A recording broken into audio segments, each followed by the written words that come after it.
بسم الله الرحمن الرحيم. ألف لام ميم.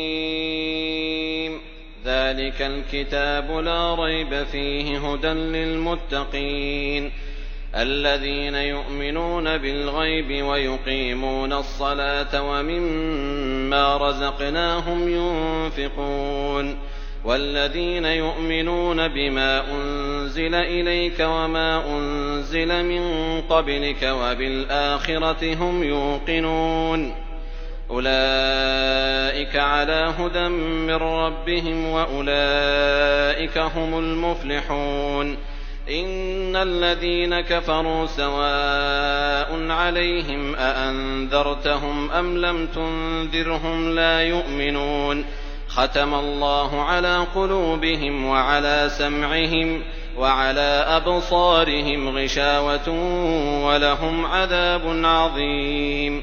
ومن الناس من يقول آمنا بالله وباليوم الآخر وما هم بمؤمنين يخادعون الله والذين آمنوا وما يخدعون إلا أنفسهم وما يشعرون في قلوبهم مرض فزادهم الله مرضا ولهم عذاب أليم بما كانوا يكذبون وإذا قيل لهم لا تفسدوا في الأرض قالوا إنما نحن مصلحون ألا إنهم هم المفسدون ولكن لا يشعرون وإذا قيل لهم آمنوا كما آمن الناس قالوا أنؤمن كما آمن السفهاء ألا إنهم هم السفهاء ولكن لا يعلمون وإذا لقوا الذين آمنوا قالوا آمنا وإذا خلوا إلى شياطينهم قالوا إنا معكم إنما نحن مستهزئون الله يستهزئ بهم ويمدهم في طغيانهم يعمهون أولئك الذين اشتروا الضلالة بالهدى فما ربحت تجارتهم وما كانوا مهتدين مثلهم كمثل الذي استوقد نارا فلما أضاءت ما حوله ذهب الله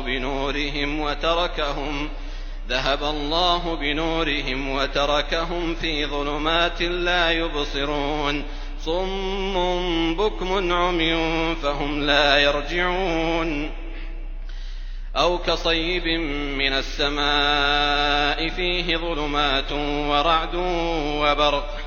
يجعلون أصابعهم في آذانهم من الصواعق حذر الموت والله محيط بالكافرين يكاد البرق يخطف أبصارهم كلما أضاء لهم مشوا فيه وإذا أظلم عليهم قاموا ولو شاء الله لذهب بسمعهم وأبصارهم إن الله على كل شيء قدير يا أيها الناس اعبدوا ربكم الذي خلقكم والذين من قبلكم لعلكم تتقون الذي جعل لكم الأرض فراشا والسماء بناء وأنزل من السماء ماء فأخرج به من الثمرات رزقا لكم فلا تجعلوا لله أندادا وأنتم تعلمون وإن كنتم في ريب مما نزلنا على عبدنا فأتوا بسورة من مثله وادعوا شهداءكم من دون الله إن كنتم صادقين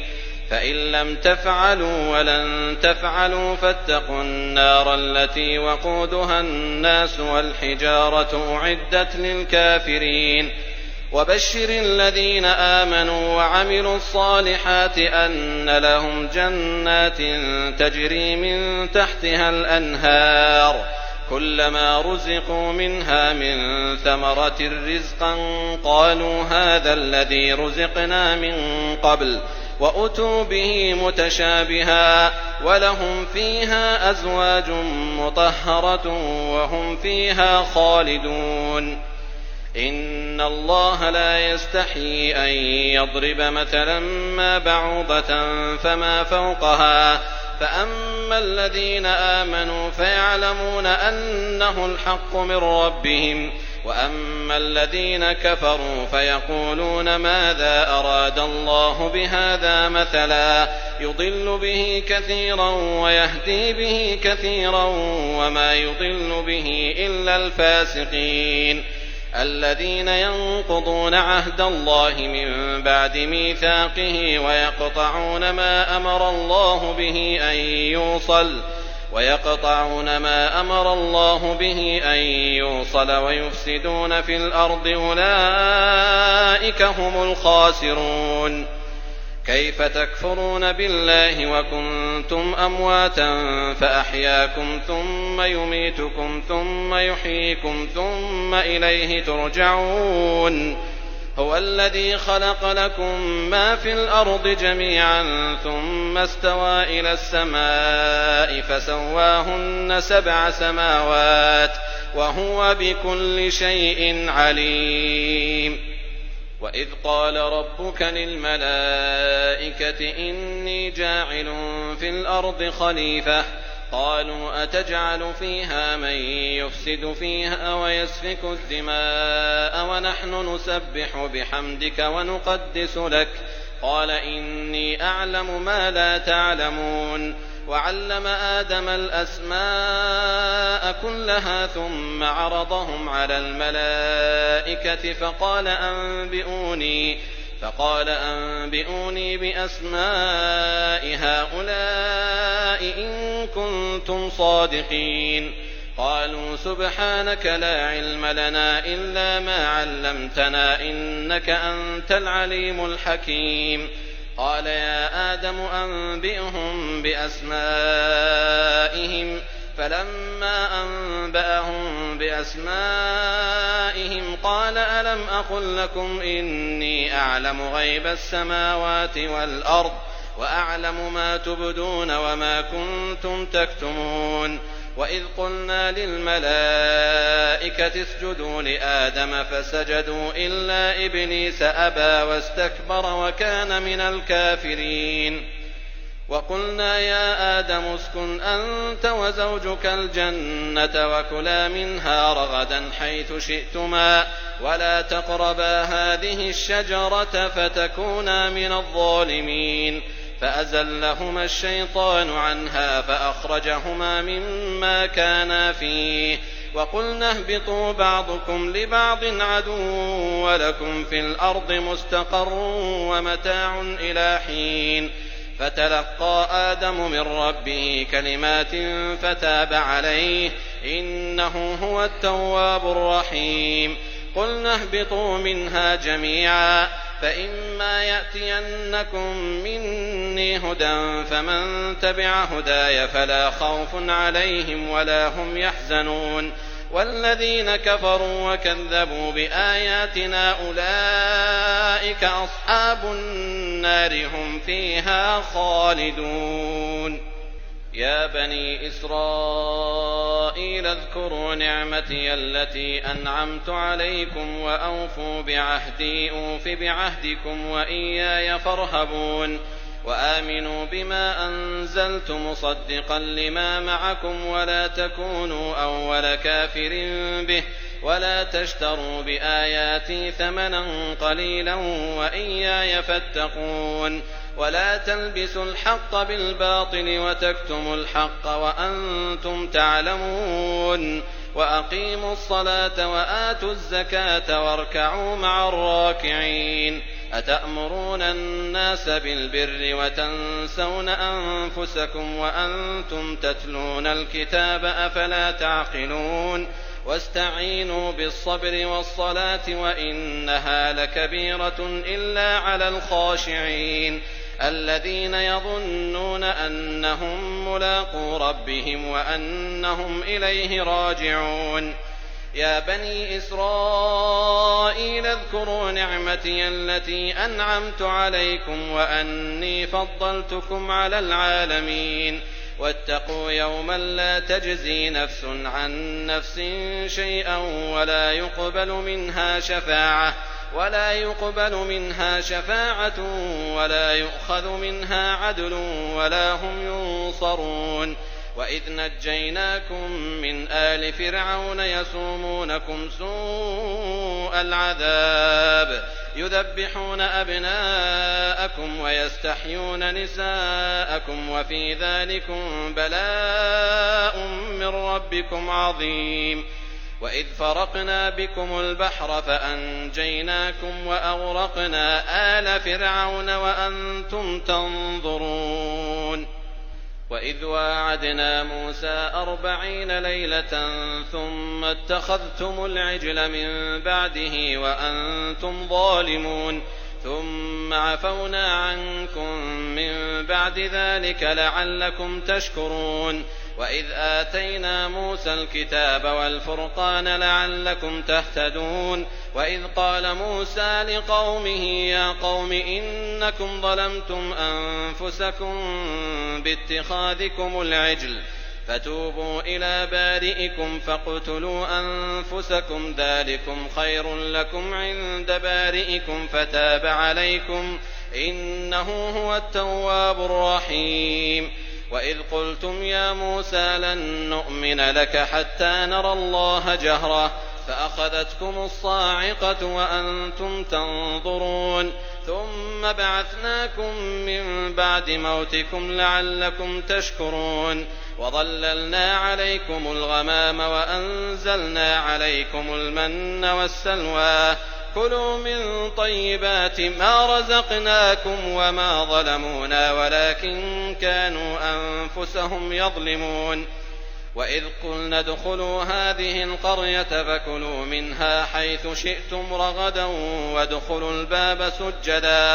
وادخلوا الباب سجدا وقولوا حطة نغفر لكم خطاياكم وسنزيد المحسنين. فبدل الذين ظلموا قولا غير الذي قيل لهم فأنزلنا على الذين ظلموا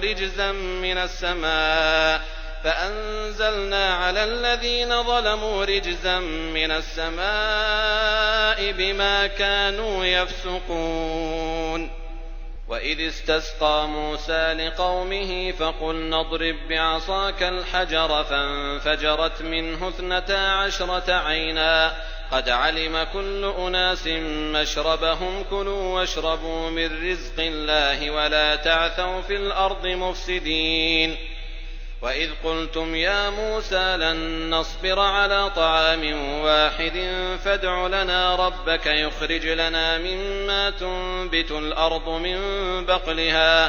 من بقلها وقثائها وفومها وعدسها وبصلها قال أتستبدلون الذي هو أدنى بالذي هو خير اهبطوا مصرا فإن لكم ما سألتم وضربت عليهم الذلة والمسكنة وباءوا بغضب من الله ذلك بأنهم كانوا يكفرون بآيات الله ويقتلون النبيين بغير الحق ذلك بما عصوا وكانوا يعتدون. إن الذين آمنوا والذين هادوا والنصارى والصابئين من آمن بالله واليوم الآخر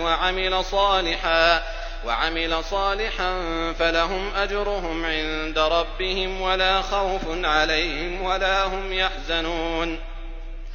وإذ أخذنا ميثاقكم ورفعنا فوقكم الطور خذوا ما آتيناكم بقوة واذكروا ما فيه لعلكم تتقون ثم توليتم من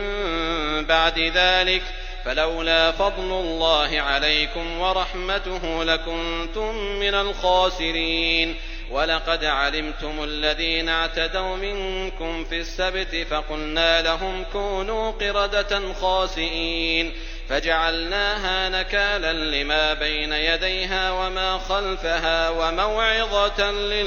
للمتقين. وإذ قال موسى لقومه إن الله يأمركم أن تذبحوا بقرة قالوا أتتخذنا هزوا قال أعوذ بالله أن أكون من الجاهلين. قالوا ادع لنا ربك يبين لنا ما هي قال إنه يقول إنها بقرة لا فارض ولا بكر عوان بين ذلك فافعلوا ما تؤمرون. قالوا ادع لنا ربك يبين لنا ما لونها قال إنه يقول إنها بقرة صفراء فاقع لونها تسر الناظرين. قالوا ادع لنا ربك يبين لنا ما هي إن البقرة شابه علينا وإنا إن شاء الله لمهتدون. قال إنه يقول إنها بقرة لا ذلول تثير الأرض ولا تسقي الحرث مسلمة لا شية فيها. قالوا الآن جئت بالحق فذبحوها وما كادوا يفعلون. وإذ قتلتم نفسا فادارأتم فيها والله مخرج ما كنتم تكتمون. فقلنا اضربوه ببعضها كذلك يحيي الله الموتى ويريكم آياته لعلكم تعقلون. ثم قست قلوبكم من بعد ذلك فهي كالحجارة أو أشد قسوة وإن من الحجارة لما يتفجر منه الأنهار وإن منها لما يشقق فيخرج منه الماء وإن منها لما يهبط من خشية الله وما الله بغافل عما تعملون. أفتطمعون أن يؤمنوا لكم وقد كان فريق منهم يسمعون كلام الله ثم يحرفونه من بعد ما عقلوه وهم يعلمون. وإذا لقوا الذين آمنوا قالوا آمنا وإذا خلا بعضهم إلى بعض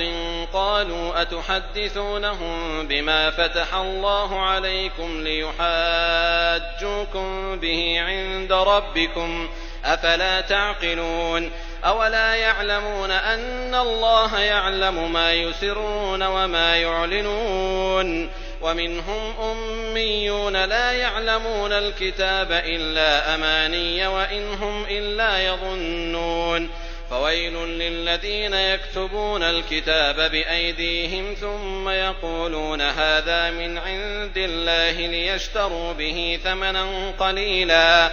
فويل لهم مما كتبت أيديهم وويل لهم مما يكسبون. وقالوا لن تمسنا النار إلا أياما معدودة قل أتخذتم عند الله عهدا فلن يخلف الله عهده أم تقولون على الله ما لا تعلمون. بلى من كسب سيئة وأحاطت به خطيئته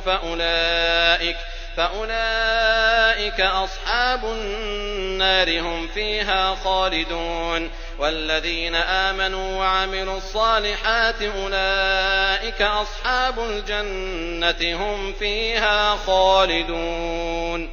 وإذ أخذنا ميثاق بني إسرائيل لا تعبدون إلا الله وبالوالدين إحسانا وذي القربى واليتامى والمساكين وقولوا للناس حسنا وأقيموا الصلاة وآتوا الزكاة ثم توليتم إلا قليلا منكم وأنتم معرضون. وإذ أخذنا ميثاقكم لا تسفكون دماءكم ولا تخرجون أنفسكم من دياركم ثم أقررتم وأنتم تشهدون. ثم أنتم هؤلاء تقتلون أنفسكم وتخرجون فريقا منكم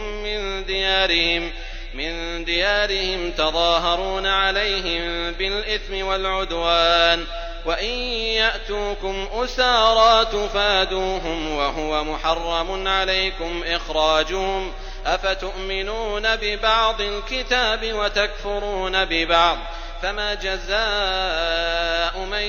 يفعل ذلك منكم إلا خزي في الحياة الدنيا ويوم القيامة يردون إلى أشد العذاب وما الله بغافل عما تعملون أولئك الذين اشتروا الحياة الدنيا بالآخرة فلا يخفف عنهم العذاب ولا هم ينصرون.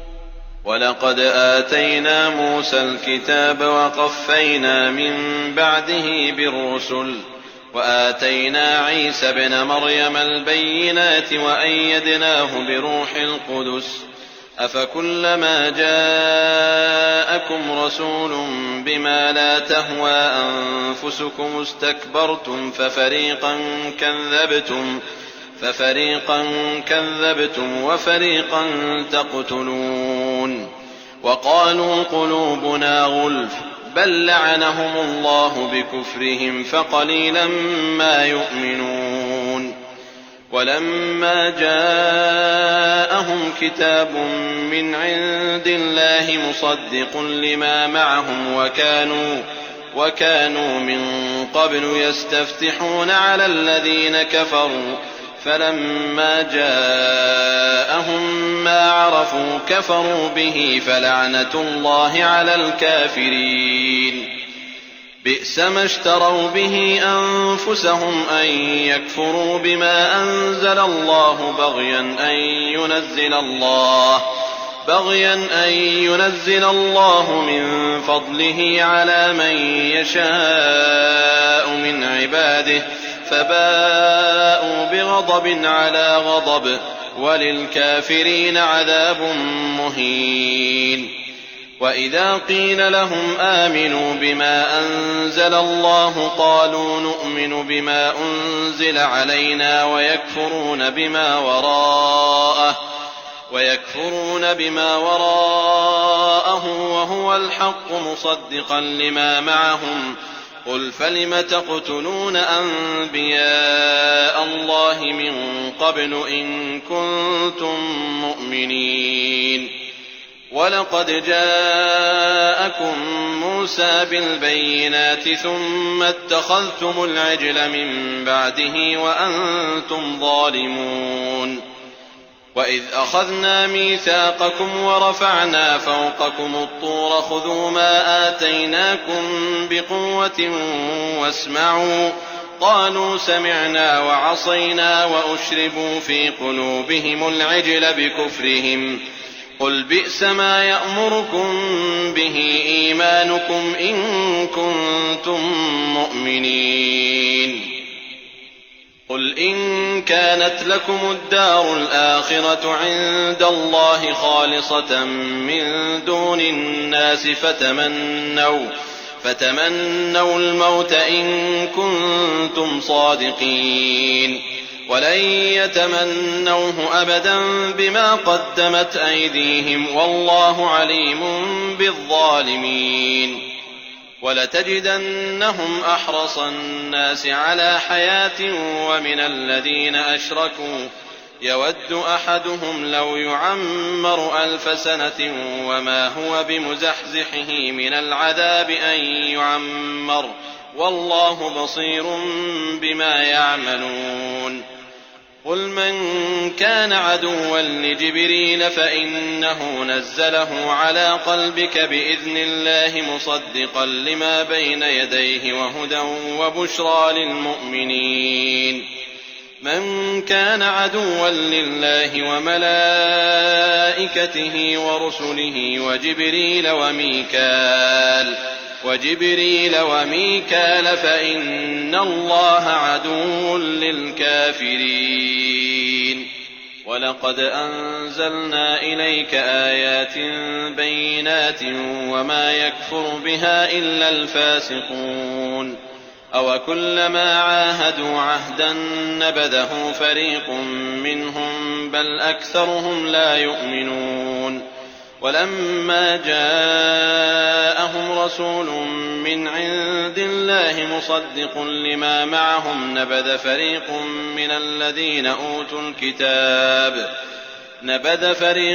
من الذين أوتوا الكتاب كتاب الله وراء ظهورهم كأنهم لا يعلمون واتبعوا ما تتلو الشياطين على ملك سليمان وما كفر سليمان ولكن الشياطين كفروا يعلمون الناس السحر وما أنزل على الملكين ببابل هاروت وماروت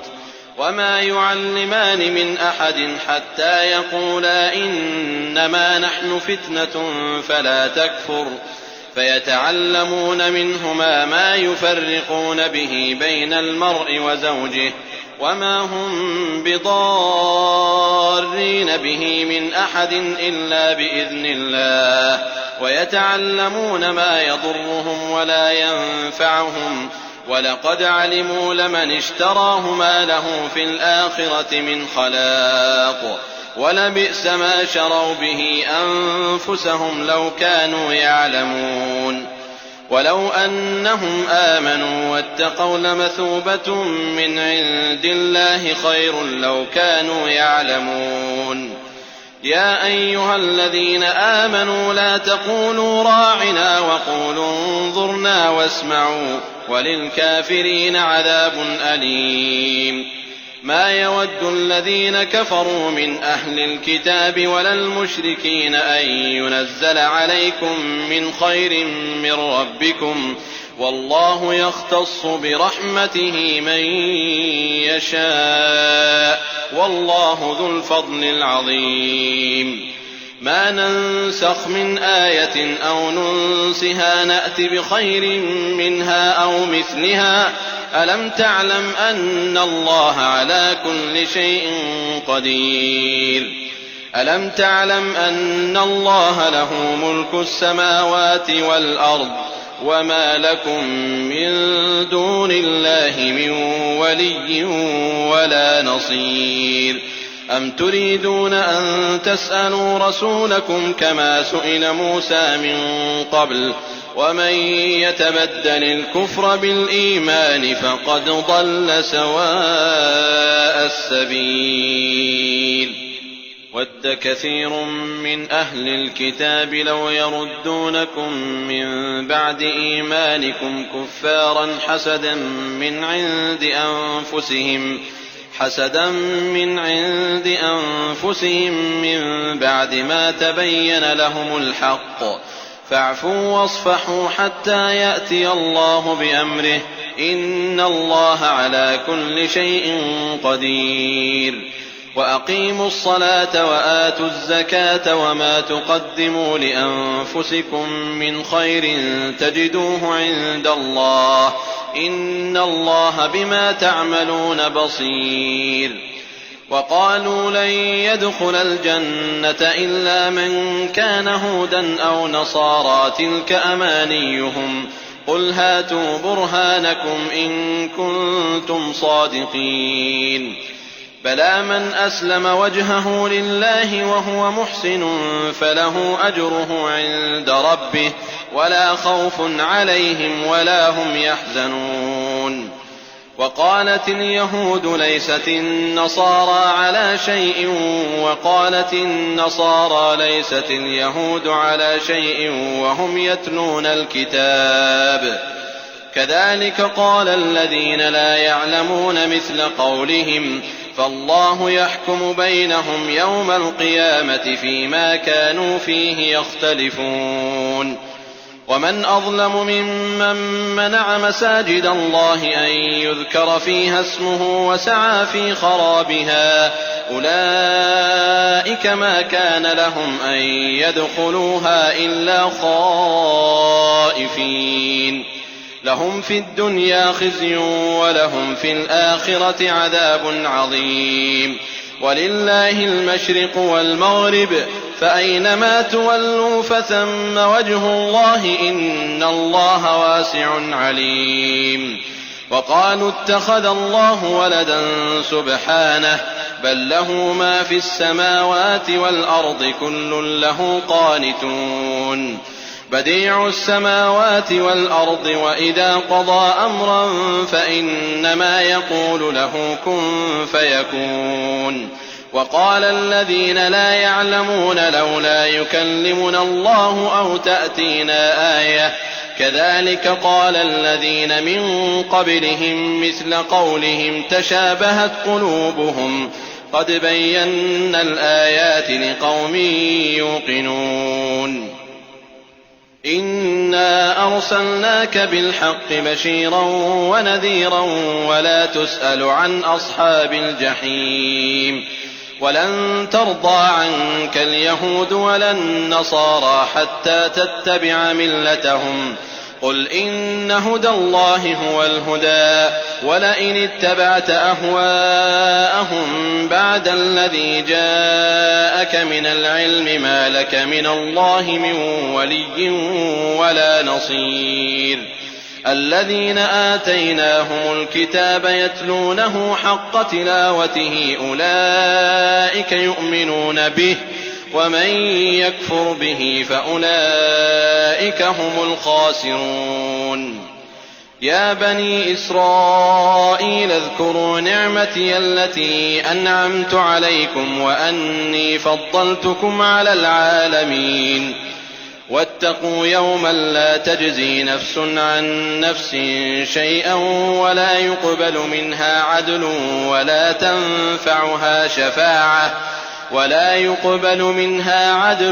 ولا تنفعها شفاعة ولا هم ينصرون وإذ ابتلى إبراهيم ربه بكلمات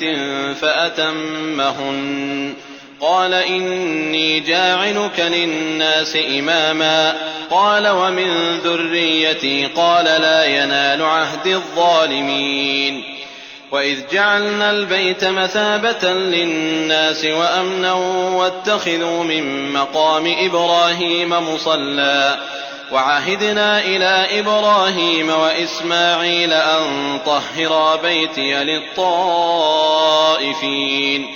أن طهرا بيتي للطائفين والعاكفين والركع السجود وإذ قال إبراهيم رب اجعل هذا بلدا آمنا وارزق أهله من الثمرات من آمن منهم بالله واليوم الآخر قال ومن كفر فأمتعه قليلا ثم أضطره إلى عذاب النار وبئس المصير وإذ يرفع إبراهيم القواعد من البيت وإسماعيل ربنا تقبل منا إنك أنت السميع العليم ربنا واجعلنا مسلمين لك ومن ذريتنا أمة مسلمة لك وأرنا مناسكنا وتب علينا إنك أنت التواب الرحيم ربنا وابعث فيهم رسولا منهم يتلو عليهم آياتك ويعلمهم الكتاب والحكمة ويزكيهم إنك أنت العزيز الحكيم ومن يرغب عن ملة إبراهيم إلا من سفه نفسه ولقد اصطفيناه في الدنيا وإنه في الآخرة لمن الصالحين إذ قال له ربه أسلم قال أسلمت لرب العالمين ووصى بها إبراهيم بنيه ويعقوب يا بني إن الله اصطفى لكم الدين فلا تموتن إلا وأنتم مسلمون أم كنتم شهداء إذ حضر يعقوب الموت إذ قال لبنيه ما تعبدون من بعدي قالوا نعبد إلهك وإله آبائك إبراهيم وإسماعيل وإسحاق إلها واحدا ونحن له مسلمون تلك أمة قد خلت لها ما كسبت ولكم ما كسبتم ولا تسألون عما كانوا يعملون. وقالوا كونوا هودا أو نصارى تهتدوا قل بل ملة إبراهيم حنيفا وما كان من المشركين. قولوا آمنا بالله وما أنزل إلينا وما أنزل إلى إبراهيم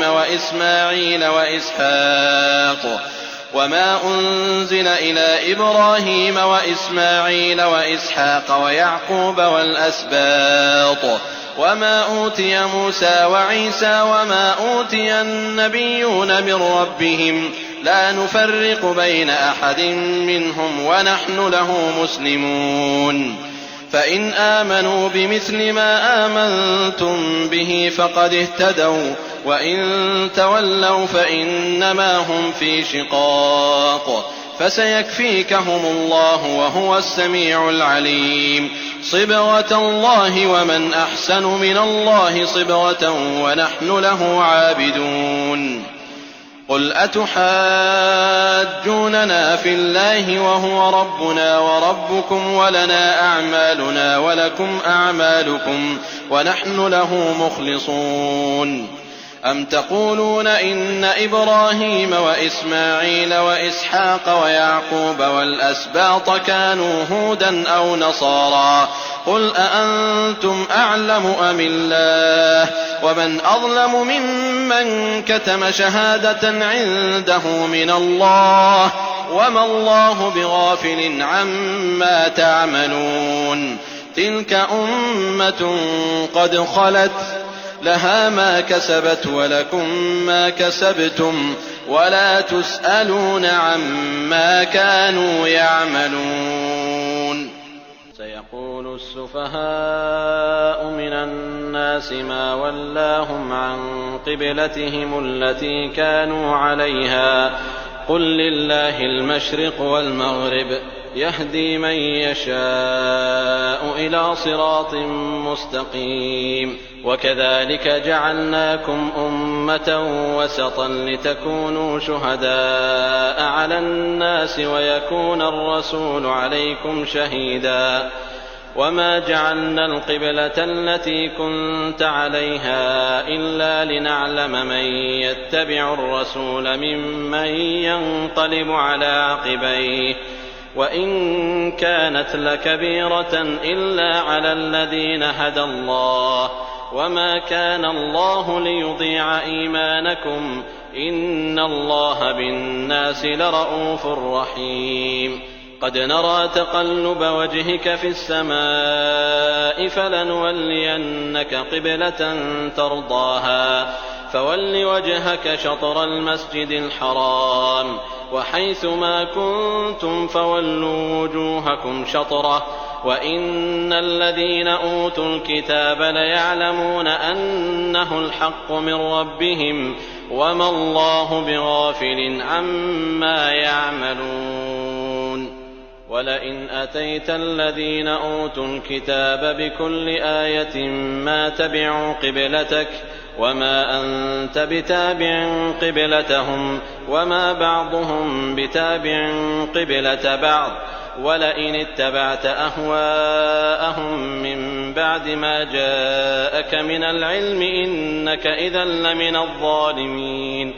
الذين آتيناهم الكتاب يعرفونه كما يعرفون أبناءهم وإن فريقا منهم ليكتمون الحق وهم يعلمون. الحق من ربك فلا تكونن من الممترين. ولكل وجهة هو موليها فاستبقوا الخيرات أينما تكونوا يأت بكم الله جميعا إن الله على كل شيء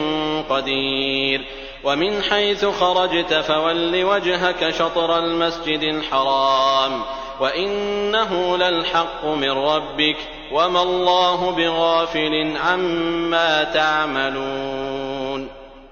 ومن حيث خرجت فول وجهك شطر المسجد الحرام وحيث ما كنتم فولوا وجوهكم شطره لئلا يكون للناس عليكم حجة إلا الذين ظلموا منهم فلا تخشوهم واخشوني ولأتم نعمتي عليكم ولعلكم تهتدون كما أرسلنا فيكم رسولا منكم يتلو عليكم آياتنا ويزكيكم ويعلمكم الكتاب والحكمة ويعلمكم ما لم تكونوا تعلمون فاذكروني أذكركم واشكروا لي ولا تكفرون يا أيها الذين آمنوا استعينوا بالصبر والصلاة إن الله مع الصابرين ولا تقولوا لمن يقتل في سبيل الله أموات بل أحياء ولكن لا تشعرون ولنبلونكم بشيء من الخوف والجوع ونقص من الأموال والأنفس والثمرات وبشر الصابرين الذين إذا أصابتهم مصيبة قالوا إنا لله وإنا إليه راجعون أولئك عليهم صلوات من ربهم ورحمة وأولئك هم المهتدون إن الصفا والمروة من شعائر الله فمن حج البيت أو اعتمر فلا جناح عليه أن يطوف بهما ومن تطوع خيرا فإن الله شاكر عليم إن الذين يكتمون ما أنزلنا من البينات والهدى من بعد ما بيناه للناس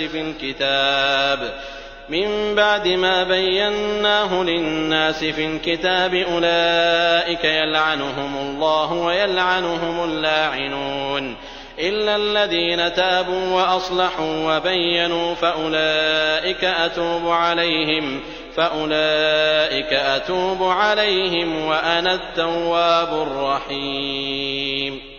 إن الذين كفروا وماتوا وهم كفار أولئك عليهم لعنة الله والملائكة والناس أجمعين خالدين فيها لا يخفف عنهم العذاب ولا هم ينظرون وإلهكم إله واحد لا إله إلا هو الرحمن الرحيم إن في خلق السماوات والأرض واختلاف الليل والنهار والفلك التي تجري في البحر بما ينفع الناس وما أنزل الله من السماء من ماء فأحيا به الأرض بعد موتها وبث فيها من كل دابة وتصريف الرياح والسحاب المسخر بين السماء والأرض لآيات لقوم يعقلون ومن الناس من يتخذ من دون الله أندادا يحبونهم كحب الله والذين آمنوا أشد حبا لله ولو يرى الذين ظلموا إذ يرون العذاب أن القوة لله جميعا وأن الله شديد العذاب إذ تبرأ الذين اتبعوا من الذين اتبعوا ورأوا العذاب وتقطعت بهم الأسباب وقال الذين اتبعوا لو أن لنا كرة فنتبرأ منهم كما تبرأوا منا كذلك يريهم الله أعمالهم حسرات عليهم وما هم بخارجين من النار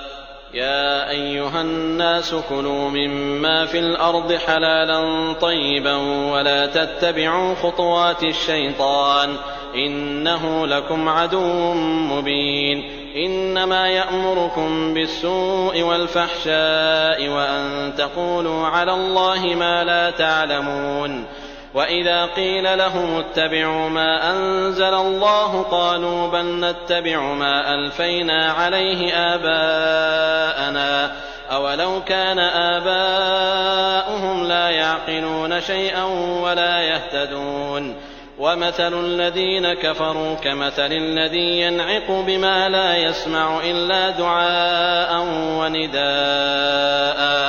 صم بكم عمي فهم لا يعقلون يا أيها الذين آمنوا كلوا من طيبات ما رزقناكم واشكروا لله إن كنتم إياه تعبدون إنما حرم عليكم الميتة والدم ولحم الخنزير وما أهل به لغير الله فمن اضطر غير باغ ولا عاد فلا إثم عليه إن الله غفور رحيم إن الذين يكتمون ما أنزل الله من الكتاب ويشترون به ثمنا قليلا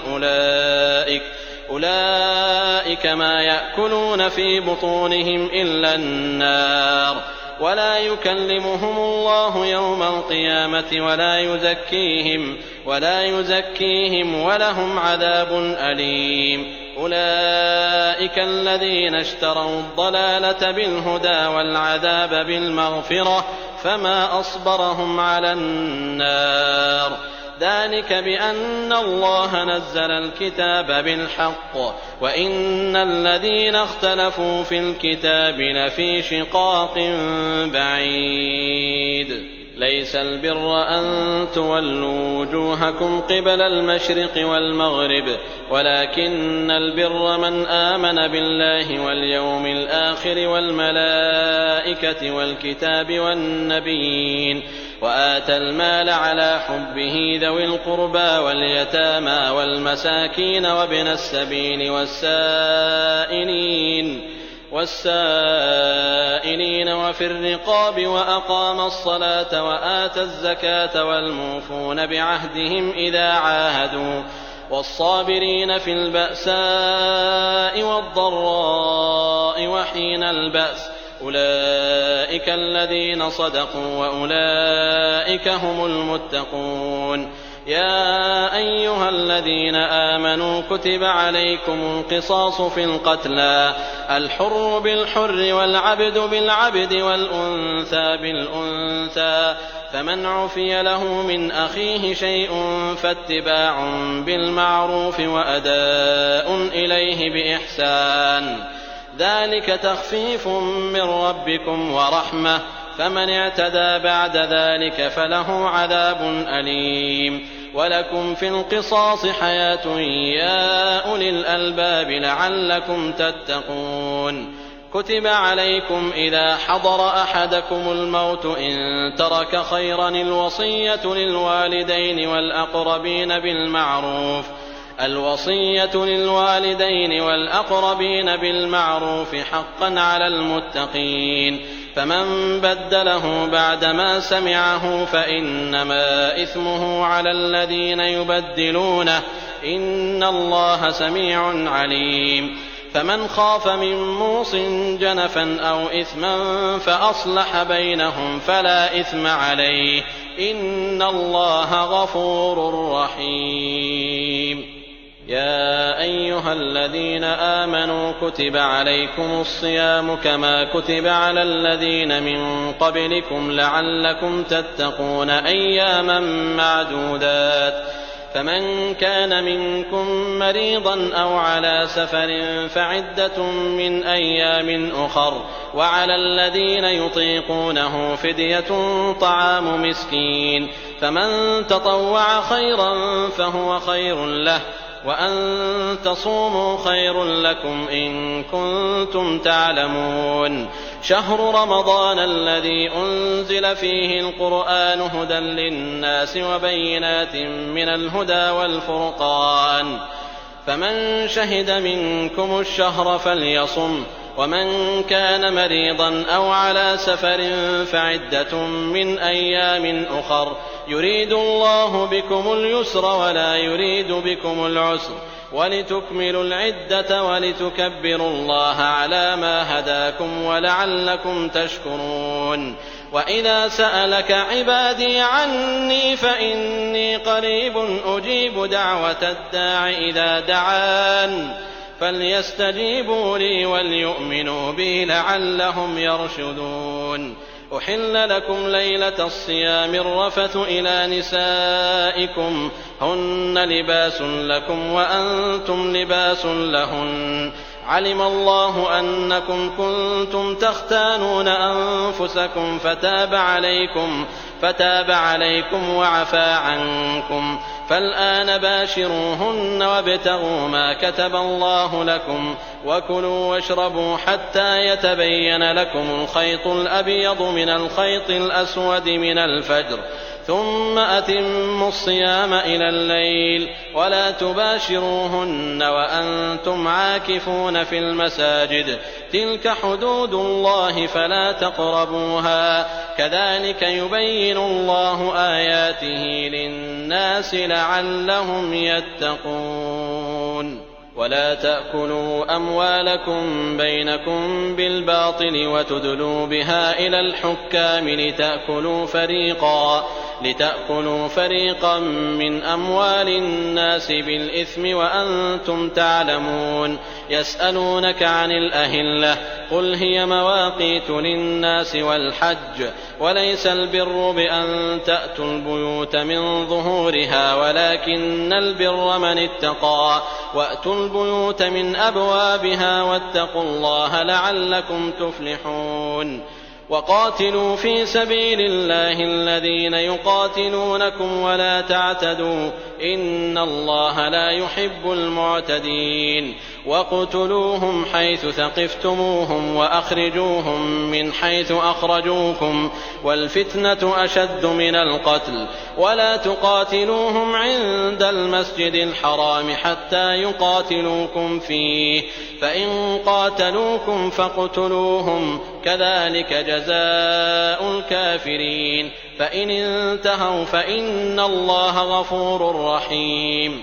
وقاتلوهم حتى لا تكون فتنة ويكون الدين لله، فإن انتهوا فلا عدوان إلا على الظالمين. الشهر الحرام بالشهر الحرام والحرمات قصاص، فمن اعتدى عليكم فاعتدوا عليه بمثل ما اعتدى عليكم، واتقوا الله واعلموا أن الله مع المتقين. وأنفقوا في سبيل الله ولا تلقوا بأيديكم إلى التهلكة وأحسنوا، إن الله يحب المحسنين. وأتموا الحج والعمرة لله، فإن أحصرتم فما استيسر من الهدي، ولا تحلقوا رؤوسكم حتى يبلغ الهدي محله، فمن كان منكم مريضا أو به أذى من رأسه ففدية من صيام أو صدقة أو نسك،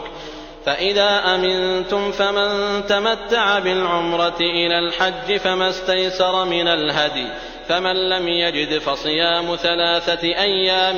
في الحج و7 إذا رجعتم، تلك 10 كاملة، ذلك لمن لم يكن أهله حاضر المسجد الحرام. واتقوا الله واعلموا أن الله شديد العقاب. الحج أشهر معلومات، فمن فرض فيهن الحج فلا رفث ولا فسوق ولا جدال في الحج، وما تفعلوا من خير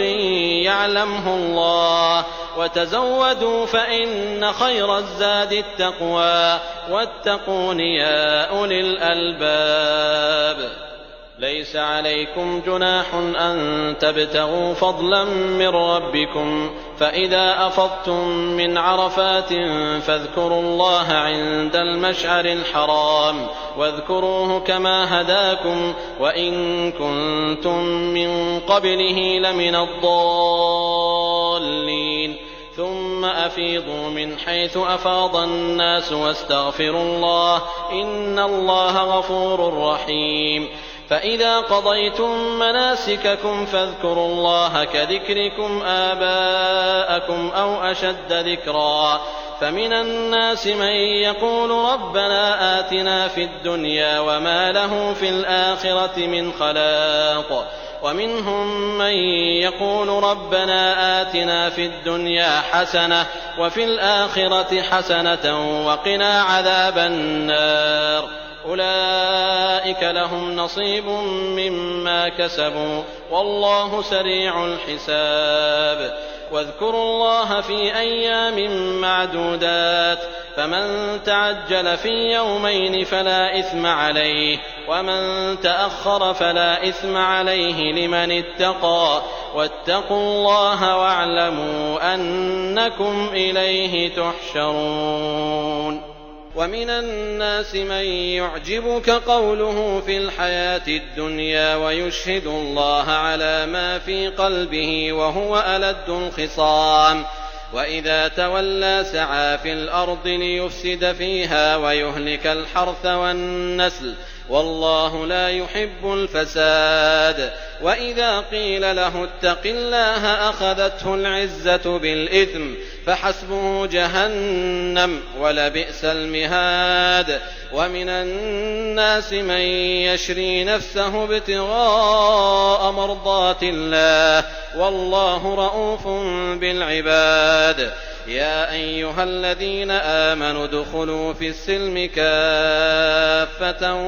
ولا تتبعوا خطوات الشيطان إنه لكم عدو مبين. فإن زللتم من بعد ما جاءتكم البينات فاعلموا أن الله عزيز حكيم. هل ينظرون إلا أن يأتيهم الله في ظلل من الغمام والملائكة وقضي الأمر وإلى الله ترجع الأمور. سل بني إسرائيل كم آتيناهم من آية بينة ومن يبدل نعمة الله من بعد ما جاءته فإن الله شديد العقاب. زين للذين كفروا الحياة الدنيا ويسخرون من الذين آمنوا والذين اتقوا فوقهم يوم القيامة والله يرزق من يشاء بغير حساب. كان الناس أمة واحدة فبعث الله النبيين مبشرين ومنذرين وأنزل معهم الكتاب بالحق ليحكم بين الناس فيما اختلفوا فيه وما اختلف فيه إلا الذين أوتوه من بعد ما جاءتهم البينات بغيا بينهم فهدى الله الذين آمنوا لما اختلفوا فيه من الحق بإذنه والله يهدي من يشاء إلى صراط مستقيم. أم حسبتم أن تدخلوا الجنة ولما يأتكم مثل الذين خلوا من قبلكم مستهم البأساء والضراء وزلزلوا حتى يقول الرسول والذين آمنوا معه متى نصر الله ألا إن نصر الله قريب. يسألونك ماذا ينفقون قل ما أنفقتم من خير فللوالدين والأقربين واليتامى والمساكين وابن السبيل وما تفعلوا من خير فإن الله به عليم. كتب عليكم القتال وهو كره لكم وعسى أن تكرهوا شيئا وهو خير لكم وعسى أن تحبوا شيئا وهو شر لكم والله يعلم وأنتم لا تعلمون. يسألونك عن الشهر الحرام قتال فيه قل قتال فيه كبير وصد عن سبيل الله وكفر به والمسجد الحرام وإخراج أهله منه أكبر عند الله والفتنة أكبر من القتل ولا يزالون يقاتلونكم حتى يردوكم عن دينكم إن استطاعوا ومن يرتدد منكم عن دينه فيمت وهو كافر فأولئك حبطت أعمالهم في الدنيا والآخرة وأولئك أصحاب النار هم فيها خالدون. إن الذين آمنوا والذين هاجروا وجاهدوا في سبيل الله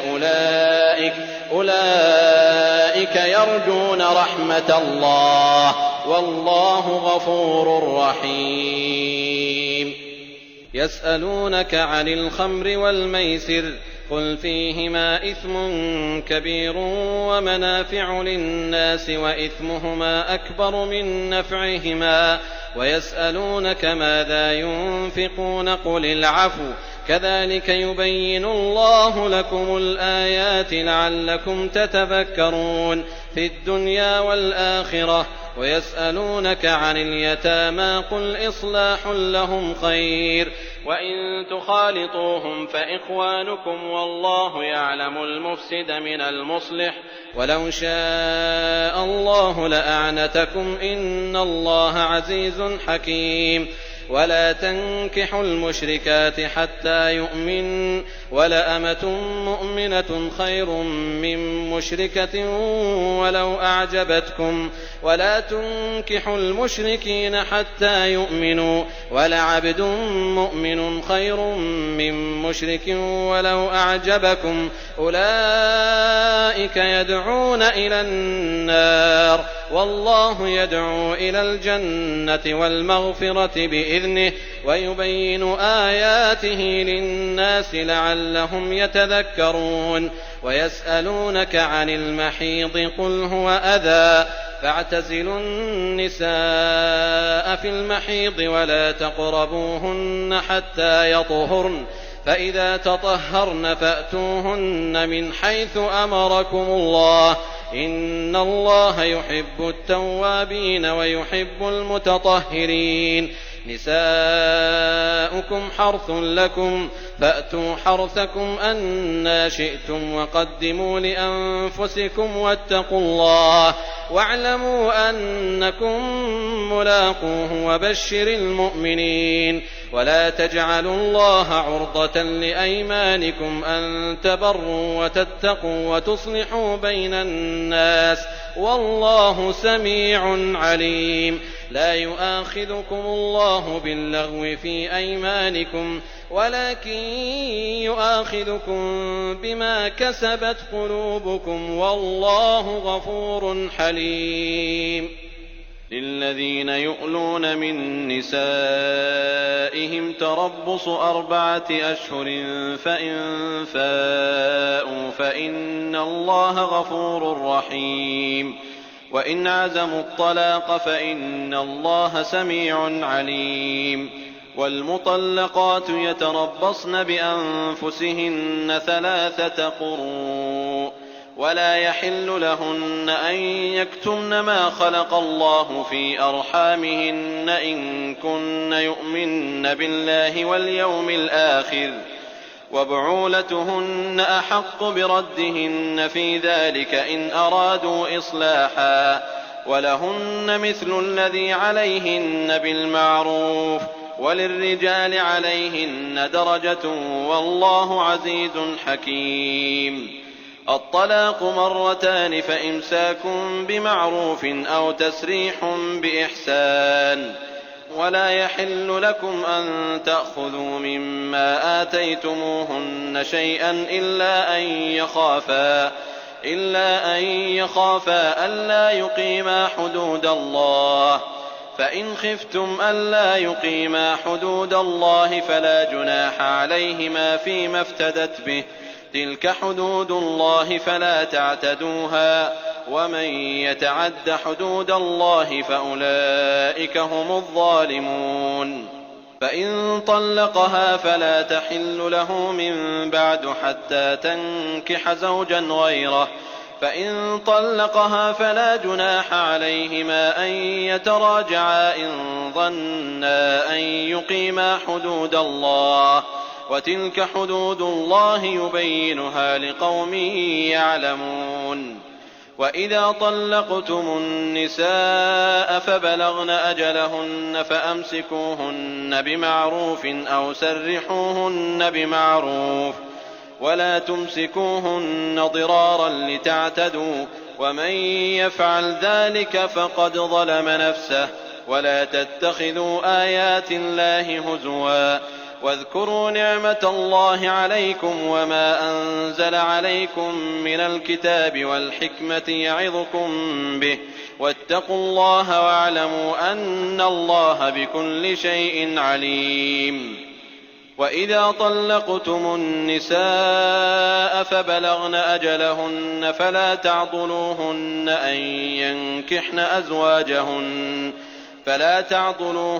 أن ينكحن أزواجهن إذا تراضوا بينهم بالمعروف. ذلك يوعظ به من كان منكم يؤمن بالله واليوم الآخر. ذلكم أزكى لكم وأطهر والله يعلم وأنتم لا تعلمون. والوالدات يرضعن أولادهن حولين كاملين لمن أراد أن يتم الرضاعة وعلى المولود له رزقهن وكسوتهن بالمعروف. لا تكلف نفس إلا وسعها. لا تضار والدة بولدها ولا مولود له بولده وعلى الوارث مثل ذلك فإن أرادا فصالا عن تراض منهما وتشاور فلا جناح عليهما. وإن أردتم أن تسترضعوا أولادكم فلا جناح عليكم إذا سلمتم ما آتيتم بالمعروف. واتقوا الله واعلموا أن الله بما تعملون بصير. والذين يتوفون منكم ويذرون أزواجا يتربصن بأنفسهن 4 أشهر وعشرا فإذا بلغن أجلهن فلا جناح عليكم فيما فعلن في أنفسهن بالمعروف والله بما تعملون خبير. ولا جناح عليكم فيما عرضتم به من خطبة النساء أو أكننتم في أنفسكم. علم الله أنكم ستذكرونهن ولكن لا تواعدوهن سرا إلا أن تقولوا قولا معروفا. ولا تعزموا عقدة النكاح حتى يبلغ الكتاب أجله واعلموا أن الله يعلم ما في أنفسكم فاحذروه واعلموا أن الله غفور حليم. لا جناح عليكم إن طلقتم النساء ما لم تمسوهن أو تفرضوا لهن فريضة ومتعوهن على الموسع قدره وعلى المقتر قدره متاعا بالمعروف حقا على المحسنين. وإن طلقتموهن من قبل أن تمسوهن وقد فرضتم لهن فريضة فنصف ما فرضتم إلا أن يعفون أو يعفو الذي بيده عقدة النكاح وأن تعفوا أقرب للتقوى ولا تنسوا الفضل بينكم إن الله بما تعملون بصير. حافظوا على الصلوات والصلاة الوسطى وقوموا لله قانتين. فإن خفتم فرجالا أو ركبانا فإذا أمنتم فاذكروا الله كما علمكم ما لم تكونوا تعلمون. والذين يتوفون منكم ويذرون أزواجا وصية لأزواجهم متاعا إلى الحول غير إخراج فإن خرجن فلا جناح عليكم فيما فعلن في أنفسهن من معروف والله عزيز حكيم. وللمطلقات متاع بالمعروف حقا على المتقين. كذلك يبين الله لكم آياته لعلكم تعقلون. ألم تر إلى الذين خرجوا من ديارهم وهم ألوف حذر الموت فقال لهم الله موتوا ثم أحياهم إن الله لذو فضل على الناس ولكن أكثر الناس لا يشكرون. وقاتلوا في سبيل الله واعلموا أن الله سميع عليم. من ذا الذي يقرض الله قرضا حسنا فيضاعفه له أضعافا كثيرة والله يقبض ويبسط وإليه ترجعون. ألم تر إلى الملأ من بني إسرائيل من بعد موسى إذ قالوا لنبي لهم ابعث لنا ملكا نقاتل في سبيل الله قال هل عسيتم إن كتب عليكم القتال ألا تقاتلوا قالوا وما لنا ألا نقاتل في سبيل الله وقد أخرجنا من ديارنا وأبنائنا فلما كتب عليهم القتال تولوا إلا قليلا منهم والله عليم بالظالمين. وقال لهم نبيهم إن الله قد بعث لكم طالوت ملكا قالوا أنى يكون له الملك علينا ونحن أحق بالملك منه ولم يؤت سعة من المال قال إن الله اصطفاه عليكم وزاده بسطة في العلم والجسم والله يؤتي ملكه من يشاء والله واسع عليم. وقال لهم نبيهم إن آية ملكه أن يأتيكم التابوت فيه سكينة من ربكم وبقية مما ترك آل موسى وآل هارون تحمله الملائكة إن في ذلك لآية لكم إن كنتم مؤمنين. فلما فصل طالوت بالجنود قال إن الله مبتليكم بنهر فمن شرب منه فليس مني ومن لم يطعمه فإنه مني إلا من اغترف غرفة بيده فشربوا منه إلا قليلا منهم فلما جاوزه هو والذين آمنوا معه قالوا لا طاقة لنا اليوم بجالوت وجنوده قال الذين يظنون أنهم ملاقو الله كم من فئة قليلة غلبت فئة كثيرة بإذن الله والله مع الصابرين. ولما برزوا لجالوت وجنوده قالوا ربنا أفرغ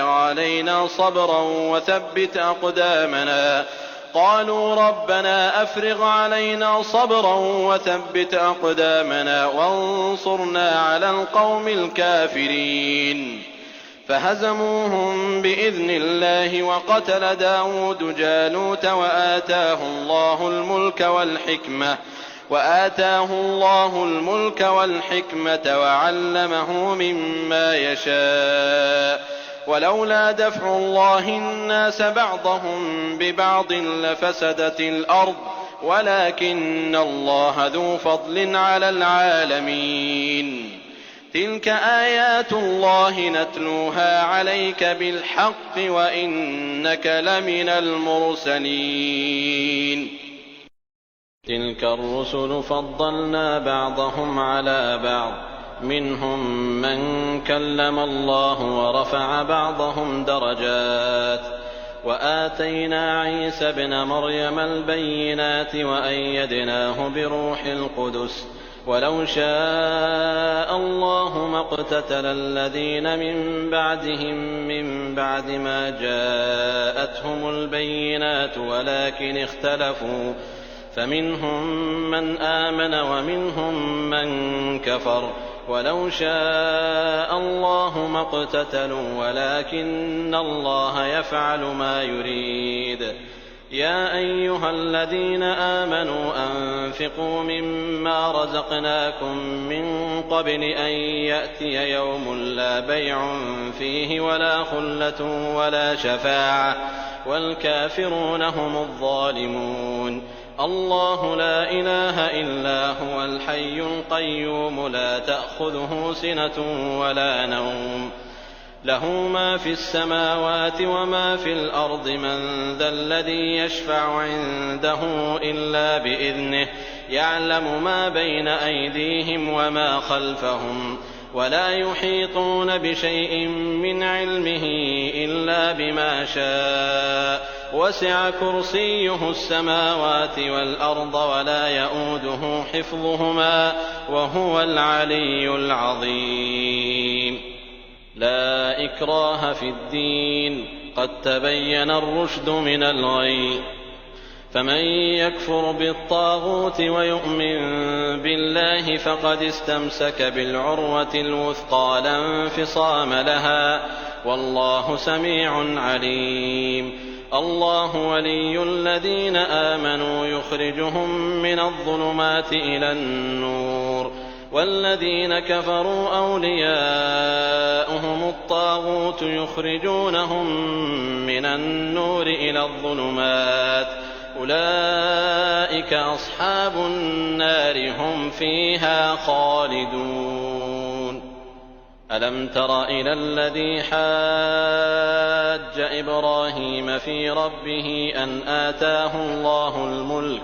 إذ قال إبراهيم ربي الذي يحيي ويميت قال أنا أحيي وأميت قال إبراهيم فإن الله يأتي بالشمس من المشرق فأت بها من المغرب فبهت الذي كفر والله لا يهدي القوم الظالمين. أو كالذي مر على قرية وهي خاوية على عروشها قال أنى يحيي هذه الله بعد موتها فأماته الله 100 عام ثم بعثه قال كم لبثت قال لبثت يوما أو بعض يوم قال بل لبثت 100 عام فانظر إلى طعامك وشرابك لم يتسنه وانظر إلى حمارك ولنجعلك آية للناس وانظر إلى العظام كيف ننشزها ثم نكسوها لحما فلما تبين له قال أعلم أن الله على كل شيء قدير. وإذ قال إبراهيم رب أرني كيف تحيي الموتى قال أولم تؤمن قال بلى ولكن ليطمئن قلبي قال فخذ 4 من الطير فصرهن إليك ثم اجعل على كل جبل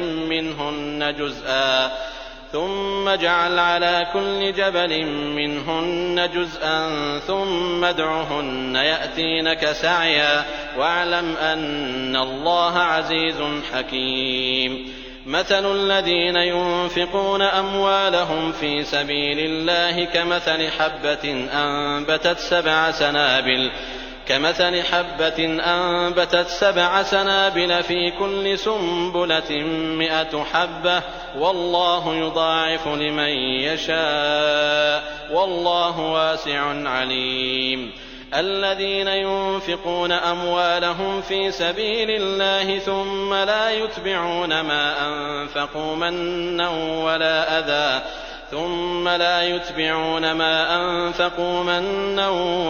أذى لهم أجرهم عند ربهم ولا خوف عليهم ولا هم يحزنون. قول معروف ومغفرة خير من صدقة يتبعها أذى والله غني حليم. يا أيها الذين آمنوا لا تبطلوا صدقاتكم بالمن والأذى كالذي ينفق ماله رئاء الناس ولا يؤمن بالله واليوم الآخر فمثله كمثل صفوان عليه تراب فأصابه وابل فتركه صلدا لا يقدرون على شيء مما كسبوا والله لا يهدي القوم الكافرين. ومثل الذين ينفقون أموالهم ابتغاء مرضات الله وتثبيتا من أنفسهم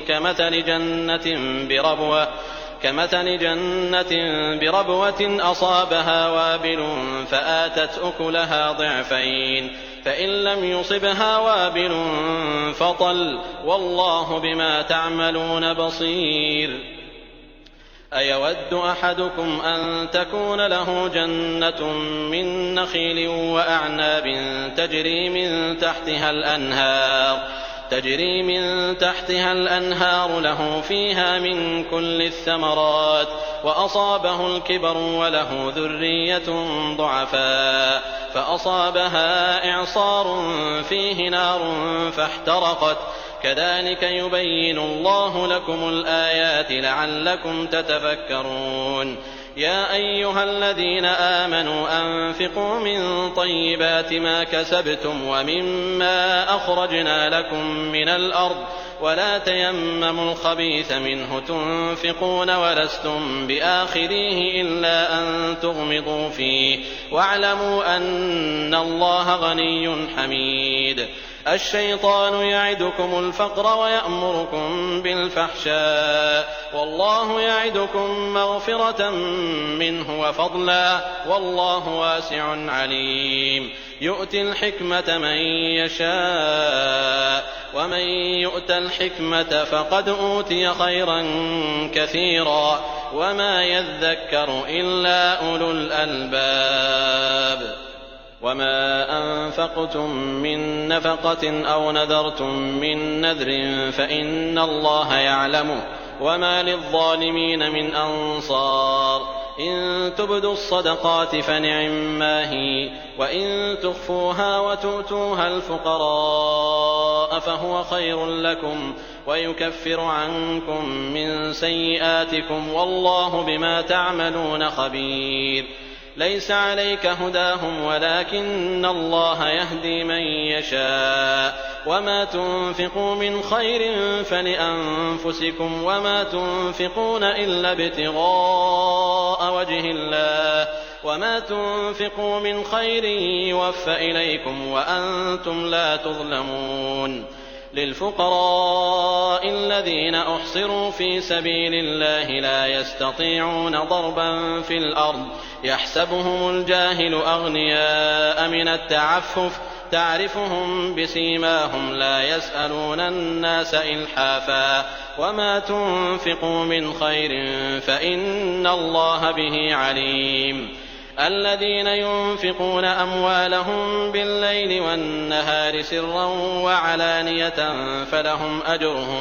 فلهم أجرهم عند ربهم ولا خوف عليهم ولا هم يحزنون الذين يأكلون الربا لا يقومون إلا كما يقوم الذي يتخبطه الشيطان من المس ذلك بأنهم قالوا إنما البيع مثل الربا وأحل الله البيع وحرم الربا فمن جاءه موعظة من ربه فانتهى